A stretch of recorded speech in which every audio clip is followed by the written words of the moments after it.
तो भाई जब मैं क्लास लेती हूँ ना बच्चों के बहुत सारे सवाल होते हैं। अब आप सोचेंगे मैम कौन से सवाल? आपके बोर्ड एग्जाम में कॉपी लिखने वाले सवाल, जैसे कि मैम आपके बोर्ड एग्जाम में हमें क्या सामान लेकर जाना चाहिए।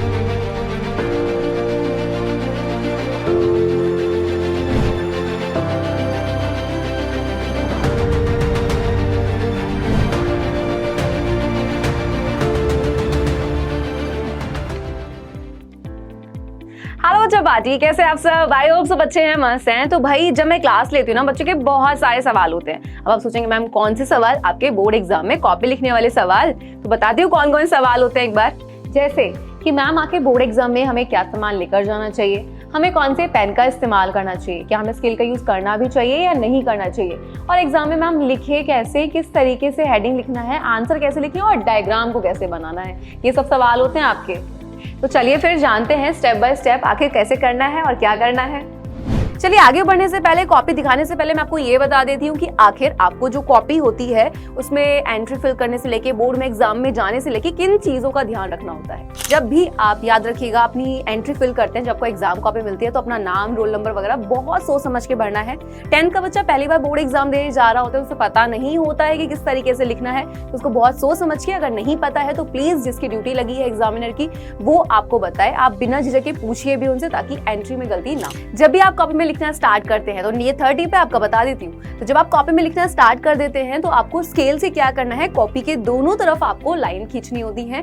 ज्यादा स्पेस नहीं देना, इससे एग्जामिनर को लगता है कि आप कॉपी भरने की कोशिश कर रहे हैं, तो वो गलतियां नहीं करनी है। चलिए आगे बढ़ते हैं। तो भाई पेपर की अगर हम बात करते हैं तो वहां पर आते हैं आपके ऑब्जेक्टिव क्वेश्चंस भी सब्जेक्टिव के साथ साथ। तो अब ना ऑब्जेक्टिव यानी कि वस्तुनिष्ठ प्रश्नों के लिए आपको दी जाती है OMR शीट फिल करने के लिए। बच्चा पहली बार पढ़ता है, उसे पता नहीं होता कैसे भरनी है, तो याद रखिएगा उसमें भी एंट्री फिल करनी होगी, रोल नंबर वगैरह फिल करना होगा और उसके लिए भी कुछ समय दिया जाएगा। ठीक है, अब वहां पे ये ध्यान रखना है कि आपको अपने ब्लू और ब्लैक जो बॉल पॉइंट होते हैं ना, जो ब्लैक के बॉल पेन जो होते हैं, आपको उनका इस्तेमाल करना है। जेल पेन का इस्तेमाल नहीं करना है। किया तो पूरी OMR शीट पे जो आपने आंसर फिल करे हैं वो पूरे कट जाएंगे, कोई नंबर नहीं मिलेगा। वापस बोल रही हूँ, ब्लू एंड ब्लैक पेन जो कि बॉल पेन होते हैं उनका इस्तेमाल करना है ऑब्जेक्टिव क्वेश्चन को फिल करने के लिए। वहां पे आप राइट का इस्तेमाल नहीं करेंगे, क्रॉस नहीं लगाएंगे, नहीं, ये सब नहीं करना है। 4 ऑप्शन दिए जाएंगे, 4 सर्कल होंगे, जो सही होगा आपको क्या करना होगा, उसको ऐसे इस तरीके से फिल करना होगा अपने पेन से।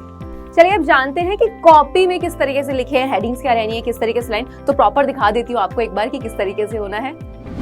तो बोर्ड एग्जाम की कॉपी कुछ इस तरीके से दिखती है, कुछ चेंजेस हो सकते हैं। तो यहाँ पर ऊपर जहाँ पर आपको दिख रहा है कि ब्लैक हो रखा है, वहाँ पे आपका जो बोर्ड होता है वो नाम डला होता है। साथ ही साथ यहाँ पे हर कॉपी का एक सीरियल नंबर होता है।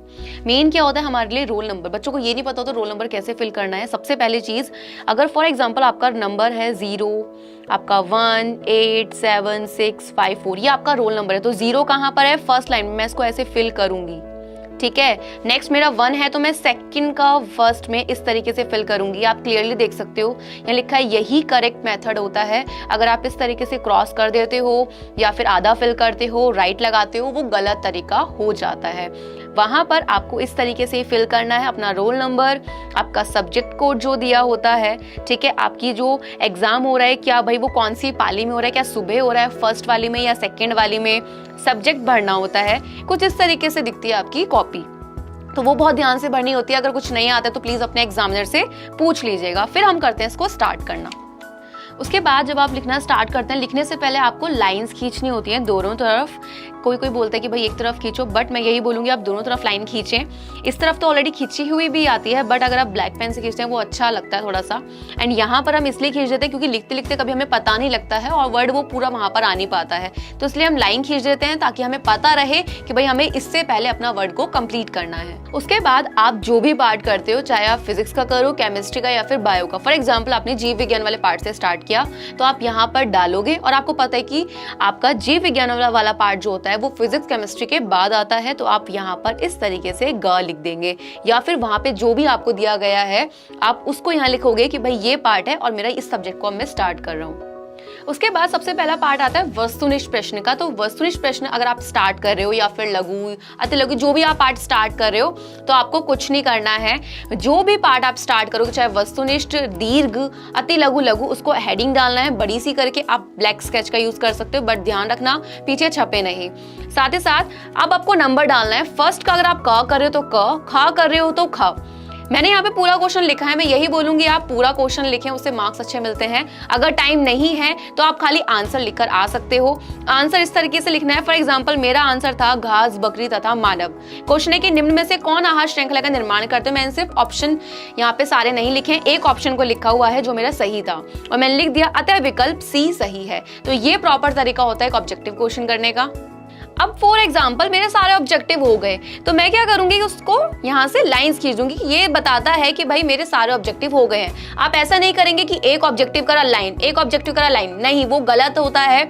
सही तरीका क्या होता है, आपने हेडिंग डाली और सारे वस्तुनिष्ठ प्रश्न कर दिए और उसके बाद आप क्या करोगे, इस तरीके से लाइन डालोगे। ये बताएगा कि आपके वस्तुनिष्ठ प्रश्न जो है कंप्लीट हो गए हैं। अब फॉर एग्जांपल आप स्टार्ट कर रहे हो अति लघु, तो आप यहाँ पे नेक्स्ट हेडिंग डालोगे अति लघु प्रश्न की और इसको कर दोगे वापस से स्केल से अंडरलाइन एंड देन अपना क्वेश्चन आंसर लिखना आप स्टार्ट करोगे। अब देखो अति लघु लघु तो कर ही देंगे, बात आती है लॉन्ग पे कैसे करना है। तो सबसे पहले आप जो भी क्वेश्चन करोगे वो नंबर और क ख ग जो है उस क्वेश्चन का वो आप वहीं लिखोगे। क्वेश्चन मैंने पूरा लिखा है, मैं यही सलाह दूंगी पूरा लिखकर भी आए। क्वेश्चन है पाचन किसे कहते हैं, मानव पाचन तंत्र का सचित्र वर्णन कर दो। सबसे पहले पाचन पूछा गया तो हमें ये बताना पड़ेगा ना, क्योंकि एक नंबर इसका भी होगा। तो पाचन मैंने हेडिंग डाली है, अंडरलाइन किया है, डेफिनेशन ब्लू पेन से लिखी है। जहां पर मेरा इंपॉर्टेंट वर्ड था मैंने उसको अंडरलाइन कर दिया। फिर उसके बाद पाचन तंत्र पूछा, सचित्र वर्णन यानी कि डायग्राम, तो मैंने डाला मानव पाचन तंत्र, लिखना स्टार्ट किया, उसके पार्ट्स बताए, देख लीजिए कुछ इस तरीके से 1 2 3 4 5 6 इस तरीके से मैंने बताए हैं। अब मैं इनके बारे में क्या करके डिटेल में बताऊंगी। जैसे सबसे पहले मैंने स्टार्ट किया मुख से, मैंने इसको भी अंडरलाइन किया है और मुझे पता है भाई मुख में 3 भाग आते हैं। तो मैंने यहाँ पर 1 2 3 ना डालकर मैंने क्या किया, फ्लो चार्ट बना दिया। देखिए इससे एग्जामिनर को क्लियर दिख रहा है कि भाई ये बच्चे को पता है पार्ट्स होते हैं। देन मैंने सेकंड डाला है, तो मैंने सेकंड का भी यहाँ पर कि भाई मुख में दांत आता है, तो मैंने अब यहाँ पे डिटेल में बताना स्टार्ट करूंगी। फ्लो चार्ट का फ्लो चार्ट हो गया और डिटेल में भी हम बता रहे हैं। तो लॉन्ग क्वेश्चन को करने का ये तरीका होता है फ्लो चार्ट्स बनाने का। और डायग्राम में बच्चों को कंफ्यूजन होता है कि मैम डायग्राम में कलर कैसे करना है, सब कुछ ध्यान से देख लीजिए। कलर आप देख लोगे बहुत ही लाइट कलर है, आपको कुछ भी डार्क कलर नहीं दिख रहा होगा। आपको सिर्फ मेन ध्यान का रखना है कि जब आप नाम लिखते हैं, लेबलिंग करते हैं, स्केल का यूज करें, इस तरीके से लाइंस खींचनी है, हाथ से नहीं खींचना है, वो टेढ़ी मेढ़ी हो जाती है। डायग्राम में देख लो बहुत ही लाइट कलर है। एंड सेकंड चीज ब्लैक से मैंने आउटलाइन करी है, मैंने कोई अलग अलग कलर इस्तेमाल नहीं करे। तो आपको ये चीज इसी तरीके से करनी है, कोई और कलर का स्केच पेन नहीं यूज करना है। ओनली आउटलाइन में आपको ब्लैक स्केच पेन या फिर आप ब्लैक पेन का इस्तेमाल कर सकते हैं और नाम भी कुछ इस तरीके से ही लिखने हैं। आई होप आपके सारे डाउट्स दूर हो गए हैं। तो बस इन चीजों का ध्यान रखना है और यार टेंशन नहीं लेना है, बोर्ड एग्जाम में टॉप तुम ही करोगे। कुछ करिए नस नस मेरी खोले, हाय कुछ करिए।